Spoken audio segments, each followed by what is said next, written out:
Pour te sentir aimée, tu n'as pas besoin d'être écoutée et comprise. Je suis Caroline. Et je suis Eloa. Nous sommes ensemble depuis plus de 8 ans et nous avons dépassé le plus gros challenge de toute relation, passer du couple blessé au couple sacré. Souvent on entend « oui mais il m'écoute pas » ou « elle m'écoute pas, il me comprend pas, elle me comprend pas, moi je me sens vraiment pas aimée dans cette relation ». Et ça n'a rien à voir.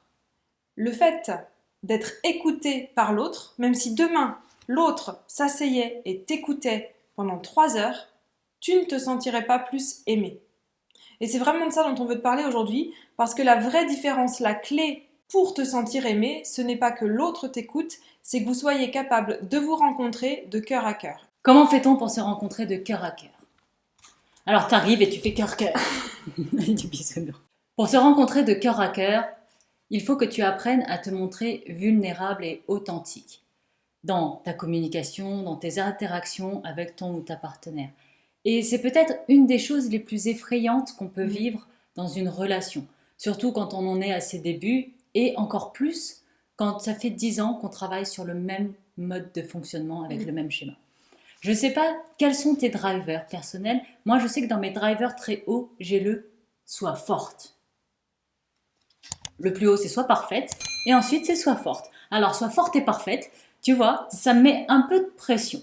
Ce qui fait qu'avec ma chérie, j'ai beaucoup de peine quand je me trompe.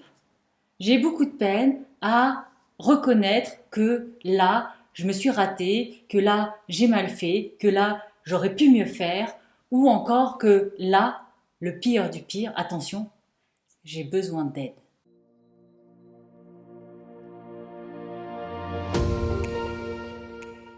Toutes ces fois où je n'ose pas lui dire ça, et que je revais ma grosse armure en faisant « moi, je suis parfaite et je suis forte », et que je lui montre cette image-là, à chaque fois qu'elle me dit « je t'aime », bah je doute. Parce qu'en fait, c'est pas moi qu'elle aime, c'est mon armure, c'est mon masque. Et c'est pour ça que je te dis que être authentique et vulnérable, donc prendre l'armure là, l'ouvrir et la mettre par terre, c'est le seul moyen de se sentir réellement aimé. Et de ne pas être aimé pour ce qu'on fait, pour le masque qu'on porte, ou pour la personne que l'on essaye de faire croire que l'on est. Donc déjà là, c'est la première chose à vraiment comprendre, c'est que imagine que l'autre se pose et t'écoute, mais que tu lui parles pendant 3 heures avec ton armure autour. L'autre en face, il ou elle peut t'aimer tout ce qu'il veut, ça passera pas en fait ton armure, ça passera pas cette barrière qui est autour de toi, donc tu ne vas pas te sentir plus aimé, même si l'autre t'écoute. Donc comment on fait pour enlever l'armure? Bah déjà on en prend conscience.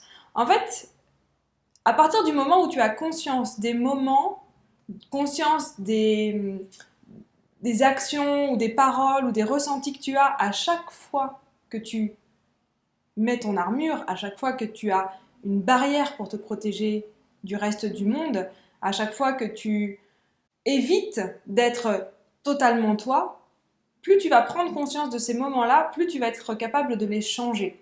Tant que tu ne les vois pas, tu ne pourras pas enlever ton armure. Avoue que tu sais, quand tu t'enfermes, c'est une vraie sensation. Les gens qui se renferment, vous pouvez pas nier que vous vous renfermez. Vous le savez. Moi, je le sais quand je me renferme. Il n'y a pas besoin de l'ENA, d'avoir fait 12 diplômes et fait 4 ans de psychothérapie pour comprendre que là, quand je fais... Ah, je sais, hein. Là, je me suis fermée. Okay, enfin, quand tu prends conscience de ça, simplement, tu fais... Écoute, chérie, là, j'ai foiré. C'est aussi simple que ça. Ou, écoute, chérie, est-ce que tu peux m'aider? C'est aussi simple que ça. Bien sûr qu'il y a des peurs derrière. Il va y avoir la peur qu'on te dise non. Il va y avoir la peur qu'on se moque de toi. Ça, en fait, c'est vrai dans toutes les relations. Mais encore plus dans ta relation amoureuse, parce que c'est la relation qui prend en général le plus de place dans ta vie. Donc bien sûr qu'il y a des peurs à ce moment-là. Et ce qu'il faut savoir sur ces peurs-là, c'est qu'elles vont pas s'en aller. Il n'y a pas de recette magique pour enlever les peurs. La recette magique, elle est plutôt d'aller chercher le courage en toi pour y aller avec tes peurs. C'est-à-dire que ouvrir ton cœur, parce qu'en fait on parle d'ouvrir son cœur quand on parle d'authenticité et de vulnérabilité. Parfois il y a des personnes qui me disent « oui, moi on m'a dit qu'il fallait que j'ouvre mon chakra du cœur ». Ben, c'est ça en fait, hein. C'est la même chose.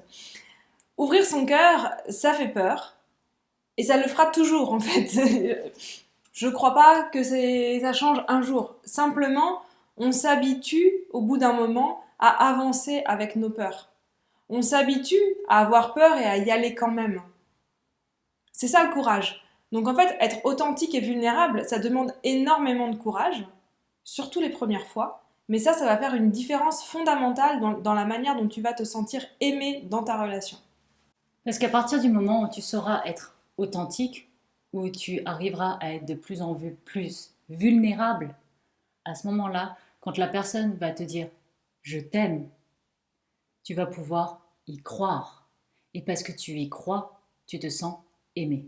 Si tu as besoin d'aide pour prendre conscience de ta carapace et aussi de savoir ce qu'il y a en dessous comme potentiel, on te propose de faire le quiz des 7 archétypes des relations sacrées pour découvrir cela. Et surtout, aime et grandis avec magie.